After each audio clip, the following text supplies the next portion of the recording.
All right. Good evening. As you can tell, we know that it's been a long day. I want to thank you for being patient with us today. I want to thank you for uh, understanding that this is still an active crime scene.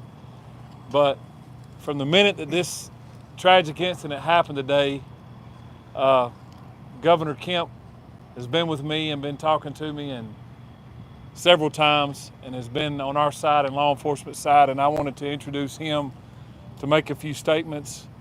Again, thank you for your patience. And at this time, I'm going to introduce the governor, and then Director Hosey will take answers and questions after that. Well, thank you, Sheriff. I just want to thank you and your team for the incredible work that they've done. The response of our first responders today has been unreal. Superintendent LaDuff, Principal Leroy, who just did an incredible job with these kids. This hits home for us. Being from Athens, just down the road, Marty and I having a daughter that taught first grade just a few years ago. This is everybody's worst nightmare. And I just want to offer my sincere condolences and our thoughts and prayers to the families that have lost loved ones, for those that are injured and continuing to fight through just a tragic time for really this whole community that's been affected by today's actions. And I just cannot thank the first responders enough. I cannot thank Director Hosey, Colonel Hitchens, Director Stallings at GEMA, the whole state response. I want to thank Special Agent Farley and her team from the FBI that are embedded with us in the school as we speak, running down every single lead and other things that Director Hosey will mention tonight. I represented Bexar County when I was in the state Senate 20 years ago. These are our neighbors, these are our friends, and this community is hurting today. And I would just ask all Georgians and all Americans to continue to keep these families, these educators, and these students in your thoughts and prayers. And we will provide every state resource that is needed from here until they're not, to support this community and support this team behind me. And with that, I'll turn it over to Director Hosey. Thank you, Governor. Real quick, we wanted to provide some additional updates from today's events, and I will mention too that this will be our last update for the evening, so I please hope you'll understand that. Let me start by saying that there's no evidence to report that any additional shooter was involved in this incident today. Investigators are actively pursuing, however, any leads of any potential associates of the shooter that was involved in this incident. So I say that to say we're following up any potential leads through the investigation to ensure if there are any associates involved in this that we find them, we identify them. So that's part of, again, the ongoing investigation. There is no evidence of a list of schools being targeted. However, there is a lot of evidence that is being recovered and evaluated. We're going through everything to determine if there is any active threats to any schools in this area, this county, and the state of Georgia. And we will continue to monitor that throughout this investigation, throughout the evening as we carry on. There was a call, as we're aware of, to a local high school as well this morning with a reported threat. Police responded and investigated and determined that there was no threat after all. There's been reports that a Colton Gray, who is another student here at the school, was involved, or Colton Gray was involved in this. If you recall from a previous press conference earlier this afternoon, the individual that we have arrested and will be charged with this, his name is Colt Gray. But there is another student here at the school with a very similar name. We want to ensure everyone that Colton Gray is not involved in this incident. That is the name that I provided you earlier this afternoon. So those reports were inaccurate, if that was passed on to you.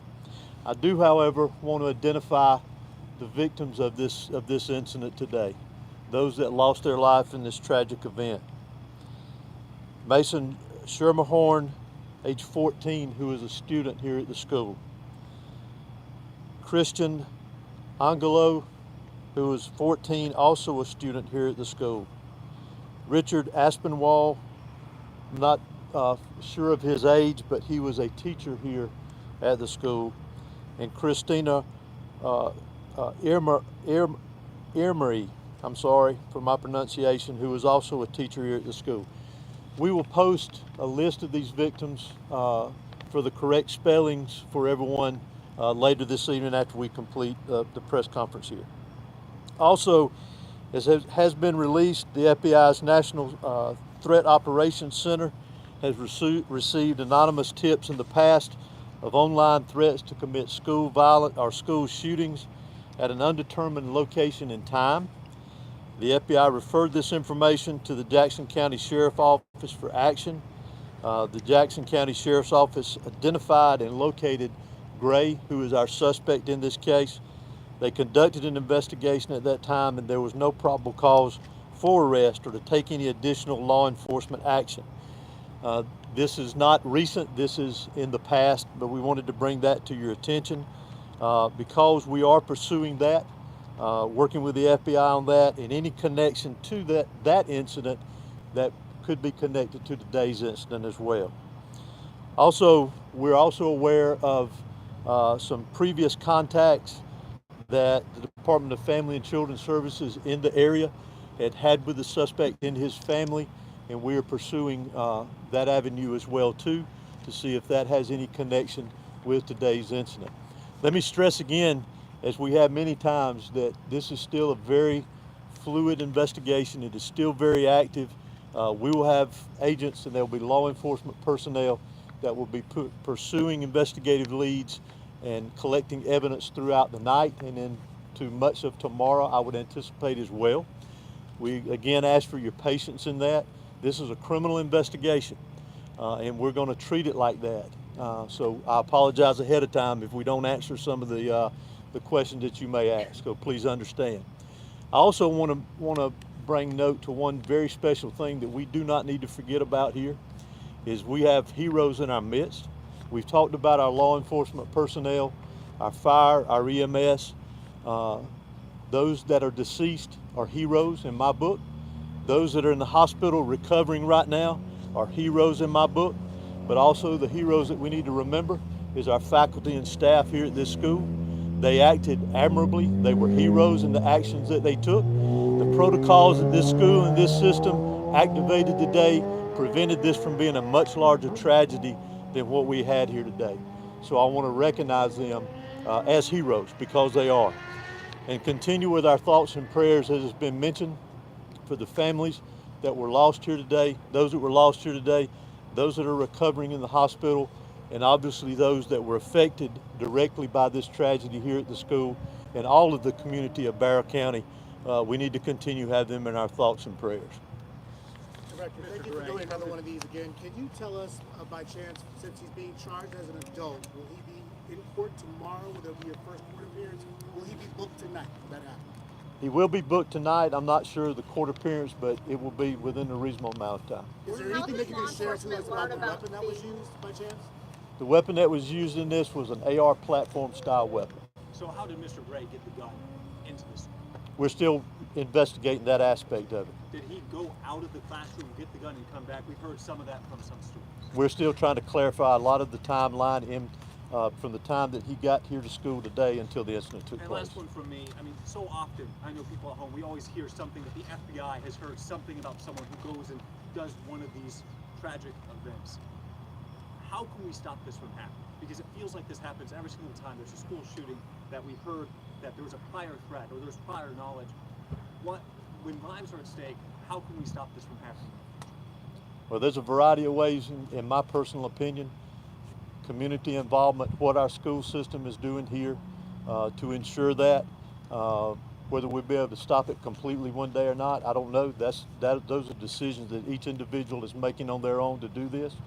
But again, I go back to what I said earlier about the heroes here that prevented things from being a lot worse today. But we've got to take action within our own communities, take care of each other, be aware of our surroundings and what's going on in our community. Dr. Hosey, the family last year and they found hunting rifles. was an AR platform weapon among those weapons that were in the home during that interview? Again, that's part of a lot of the things that we're trying to clarify within the investigation. Again, How we're did law very, enforcement find very out early. about the As a active shooter parent- situation? Was it from a 911 call from a faculty or staff member or from a student? Can you just expand on that since they got here within minutes? Could you also expand on why it was a female faculty member walking around looking for this student minutes before he shot up the school? No. Can y'all clarify that? I'll let Director Why Hosey the school answer that question. resource officer didn't approach Look, him? Ma'am, let's get this question right here, and then we'll come You back asked to you. how was they notified? Yeah, we've discussed today, heard earlier, law enforcement here within several minutes. So we're just curious how the notification went through. Did 911 hear about it from a student, or was it a faculty that made that call, alerting law enforcement? All of our teachers are armed with a form of an ID called Centegix. And Centegix alarms us and alerts the law enforcement office after buttons are pressed on an ID, and it alerts us that there is an active situation at the school for whatever reason, and that was pressed. And we've had that about a week now. And we've heard stories of students actually pulling other students while they're in the hallway, while all this chaos is happening, while shooting is going on. We've heard stories about students pulling their classmates into the classrooms to get them to secure, to get them to safety. What do you think that says about these young folks who are, very 13, 14, 15 years old, that they're looking out for one another like that? It's admirable. It's like Director Hosey said, we have heroes among us, and those students and teachers that did that today saved a lot of lives. This could have been way worse than and again, the investigation is still trying to file through that information, but those kids are heroes and brave as well to do that when they hear an active shooter around them. Sheriff, you talked about the Let SROs. me get this one question right here. Did you have something else, ma'am? No, it was me. Okay. I was asking, why did the school resource officer not go looking for this kid and approach him? And why they sent a female faculty member to the room, to the algebra room he was in with my daughter, looking for him instead of the school resource officer? Or why the school allowed this boy to come and go from the class all the time. He would go and sign up for the restroom pass, leave the class, and come back sometimes, and sometimes never come back. He has been wandering this school. With all due respect, ma'am, I think your information is incorrect, and our investigation is going to lead to what we have, and we will be glad to answer your questions once that's done. I guess victims are lying to me then. Possibly. Sheriff, what can you tell us about the SROs? You talked about a lot of heroes. You talked about how one of the SROs encountered the shooter. What can you tell us about them, who they are, how long they've been working here, and what they did today? Both of the SROs that are here at these high schools, at all of my high schools, I have two there. Both of the SROs, to include a third one, was here today, not for any other reason other than to help and assist today. They're the true heroes as well. They were actively looking. They had an alert, I guess, if you will, and when they interjected, or when this shooting began, they interacted with the shooter, Mr. Gray, and as soon as they made contact with him, he gave up immediately. Can you share these officers' names? Not at this time, I'd rather not. Where is the shooter right now? You said in custody. The shooter is in custody at the Bear County Detention Center because he is a juvenile. He's being booked in, and he will be transported to RYDC. Were officials or school administrators tipped off by a threat here before the shooting happened?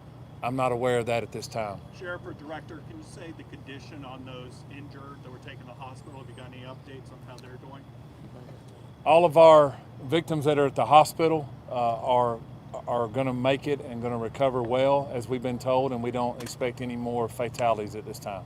Last question. Has there been any shooting or tragedy to this scale inside a Georgia school that you're aware of? Can you speak to that? I can't speak to that, no. Can you put this in perspective for us then? What today has meant for law enforcement, for students, all of those affected? Tragic. When someone preys on kids, it's tragic. Like I said earlier, hate is not going to prevail in our county, and hate's not going to prevail in our state. And pure evil did what happened today. That's all I can tell you. I want to continue to say that. I'm proud of the men and women behind me. I'm proud of the women that stood beside me. I'm proud of the men and women who protected these kids. I'm proud of this staff. I'm proud of this community. And I just ask for prayers. Thank you. Is there any more your office can do to prevent shootings like this in schools? Well, look, we've done a tremendous amount on school safety, but today is not the day for politics or policy. Today is the day for an investigation to mourn these precious Georgians that we have lost, to thank the first responders that went, into the line of fire, the school staff, superintendent, the principal, and others that are just trying to hold this community together. That's what we need to be focused on right now. We also had a tragic loss of a firefighter in Greene County earlier today before this event happened, with an explosion that killed the life of a first responder that, again, was running in to danger when many people were trying to run out. And that's what the focus needs to be on tonight. I would ask everybody to continue to keep this community, these victims, and these educators and these men and women in law enforcement in your thoughts and prayers. Thank you. Thank you, Governor. I just want to thank everyone for their patience and taking the time to cover this. We ask that you continue to follow the GBI for updates. As we said earlier, we're going to continue to provide updates. It's very important that we get this information out. But right now, we really want to focus on our victims, and you can, as I said earlier, continue to follow us as we provide additional updates. Thank Can you you. give the spellings of those victims' names? Yes, I will. Hey, Thank when you post cities of residence for the adults,